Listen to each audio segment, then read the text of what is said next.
What is going on, everybody? It is Dan with Right Now Powder Coating, and I've decided that this channel needs a weekly series, which will hopefully keep me pumping out good videos for you guys and giving you guys a little more information on the most common problems, questions, and all that kind of stuff that powder coaters run into. So we're going to have a weekly Wednesday series, hopefully all year long this year. So help me out, come up with some topics you guys want some more information on, and we'll make sure to cover them all. So in this week's episode, we are going to be covering back ionization. So sit back, relax, and let's get started.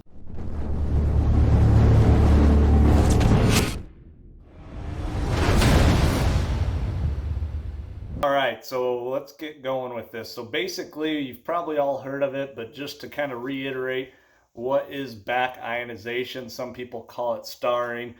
Basically, it's when the charged particles cannot find a good ground to dissipate that charge, and they start over energizing the part and the material around it. And basically what happens is you build up too much uneven charge and it bursts out of the powder, creating that star. So that's basically what it is. The part starts to get really insulated, and it can't,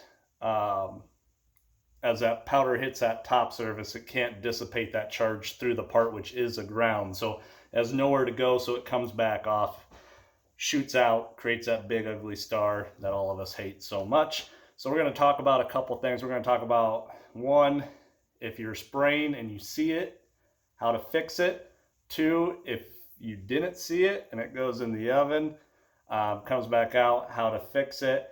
And basically, we're going to start with what causes it. So what actually causes it is multiple things. The first thing is if it's a recoat and you've got your settings on your gun too high and you forgot to bring them down for that second coat, it's going to be a lot easier to overcharge those particles. So what we recommend doing, on our GEMA gun at least, you can keep your KV at 100, but you need to drop your microamps. So if you spray a part at 100 amps or microamps, you need to cut that down to at least 50. I think our pre-setting for microamps is actually about 22, which is actually what we use.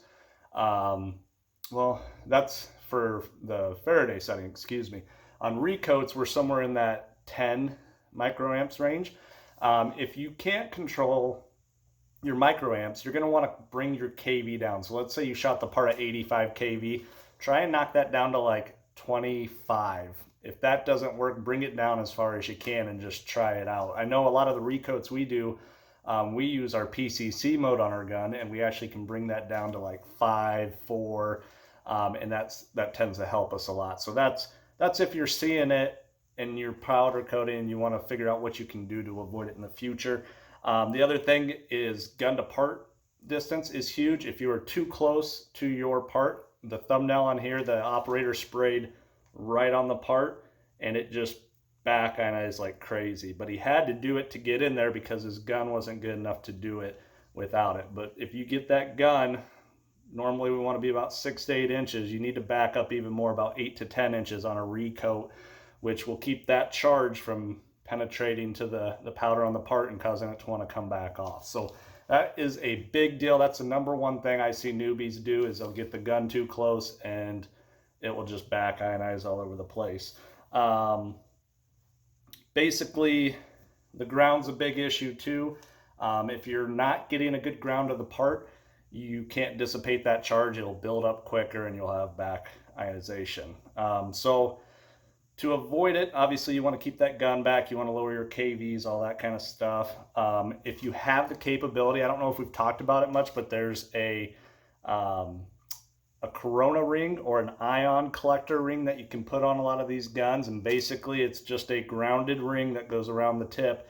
And what it does is it collects the extra ions that are out in the air that aren't charging particles. It pulls them back out of the air so that they don't hit the part and cause back ionization. They're super expensive, but if you can afford one, they are great for recoats. They actually help you lay down your powder even smoother than without them. It's pretty cool. So if you're spraying a part and you notice it does have back ionization, before you gel it out, before you cook it, what I recommend doing is blowing that part off, make sure it's completely clean, put it back in the oven, As it heats up, that will dissipate the charge. Now, depending upon the part, it's going to depend how long you should leave it in there. You don't need to get it up to 400 degrees. You just need to warm it up, maybe 100, 150 degrees. Let it sit in there for 5-10 minutes. Bring it back out, let it cool down, and spray it. Or if you like to hot flock, go for it. What that does is it takes that charge out of the part. It just neutralizes it out. If you have already coated it, it comes out and you see those little craters or really, really rough orange peel. And when you get in there, you look, you can see the circles. You're going to kind of be in a position of doing one or two things. One, you can strip the part completely and start all over. Or two, like my back ionization video on YouTube, which I'll attach here, you can actually sand that all flat, get it nice and smooth, and then recoat it, and you should be good to go as long as mills aren't a big issue. So basically that's our wrap up for this one for back ionization. I've got a whole list of topics that we need to cover throughout the year. Every Wednesday I hope to upload one of these videos. Like I said, if you guys have any comments, questions, or anything you'd like me to cover, make sure to leave a comment below.